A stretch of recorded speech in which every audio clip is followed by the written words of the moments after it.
আর আমি একটা কথা বলতে চাই ভাই, আপনারা নতুন মানুষ, আপনারা সৌদি আরবে যাবেন না। সৌদি আরবের পরিস্থিতি আগের মতো নাই, আগের মতো নাই। গুল্লি করে মানুষ মারে ওটা ঠিক আছে, কিন্তু ওরা যেভাবে মানুষ মারতেছে জেলখানার মধ্যে, ওটা মানুষের কাজ না। না খাওয়ায়া আপনার এক বেলায় একটা করে রুটি, সকালে একটা রুটি, রাতে একটা রুটি, দুপুরে এতটুকু খবুজ, এগুলা কি মানুষের খাওয়ার উপযুক্ত না? ওই খাবারটা মানুষের খাওয়ার উপযুক্ত না। আপনি একটা বিড়ালকে দিলে ওই খাবারটাও খাবে না। আমরা ওইখানে বাধ্য হয়ে খেতে হয়েছে। আমরা যে বাঙালি, আমি আজকে আমার সব কিছু ঠিক আছে। আমি 1 মাস 10 দিন জেল খাটছি, 1 মাস 10 দিন জেল খাটছি। এই যে দেখেন, এই যে আমি 1 মাস 10 দিন, গত আপনার 13 তারিখে আমাকে ধরছে। 1 মাস 10 দিন। আমরা এক একটা আম্বারের মধ্যে 95টা শুধু বাঙালি আম্বার ছিল। আম্বার মানে মানে রুম, এক একটা রুমের মধ্যে 300 থেকে 350 লোক আছে।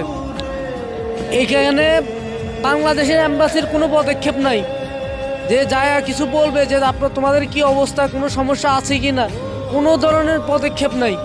দ্বিতীয় কথা হচ্ছে গিয়ে ওইখানের মধ্যে এভাবে লোক ধরতেছে যে বৈধ অবৈধ, কার আকামা আছে, কার হুরুপ, কার আকামা মিনতাই, কার এক্সপায়ার, ওগুলো মানে কোনো কিছু দেখে না। ওনারা দেখে একটা মামলা ঢুকায় দেয়, হয় হাল্লাকের মামলা, ভিক্ষার মামলা, পানির মামলা, এক একটা মামলা ঢুকায় ওনারা ছপর জেলে ঢুকায় দেবে। আমার মনে হয় 125টা আম্বার আছে শুধু বাঙালির।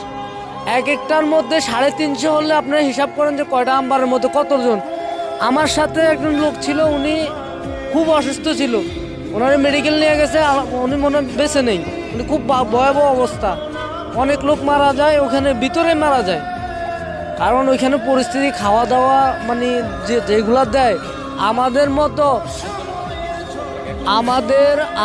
মতো লোকে ওই খানা খেয়ে বেঁচে থাকা খুবই ক্রিটিক্যাল, বুঝছেন, খুবই ক্রিটিক্যাল। আর খুব খারাপ অবস্থায় আছে, হাজার হাজার, শুধু আমি না, আমার সাথে এক গ্রুপে 74 জন লোক ধরছে, শুধু 4 জন লোক ছাড়া হয়েছে, আর বাকি 74 জন এখনো আছে। একসাথে ধরছে 74 জন। আমি 1 মাস 10 দিন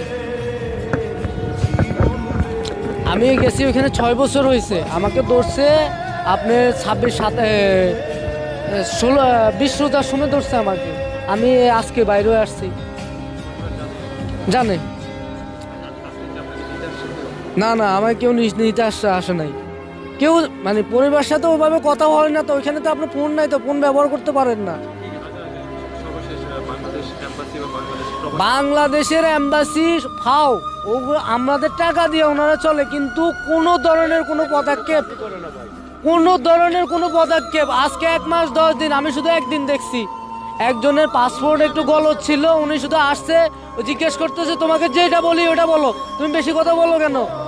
ওনারা কোনো পদক্ষেপ নেয় না। বাংলাদেশ এম্বাসি ওইখানে না থাকাই জরুরি। আর আমি একটা কথা বলতে চাই ভাই, আপনারা নতুন মানুষ, আপনারা সৌদি আরবে যাবেন না। সৌদি আরবের পরিস্থিতি আগের মতো নাই, আগের মতো নাই। গুল্লি করে মানুষ মারে ওটা ঠিক আছে, কিন্তু ওরা যেভাবে মানুষ মারতেছে জেলখানার মধ্যে, ওটা মানুষের কাজ না। না খাওয়ায়া আপনার এক বেলায় একটা করে রুটি, সকালে একটা রুটি, রাতে একটা রুটি, দুপুরে এতটুকু খবুজ, এগুলা কি মানুষের খাওয়ার উপযুক্ত না? ওই খাবারটা মানুষের খাওয়ার উপযুক্ত না। আপনি একটা বিড়ালকে দিলে ওই খাবারটাও খাবে না। আমরা ওইখানে বাধ্য হয়ে খেতে হয়েছে।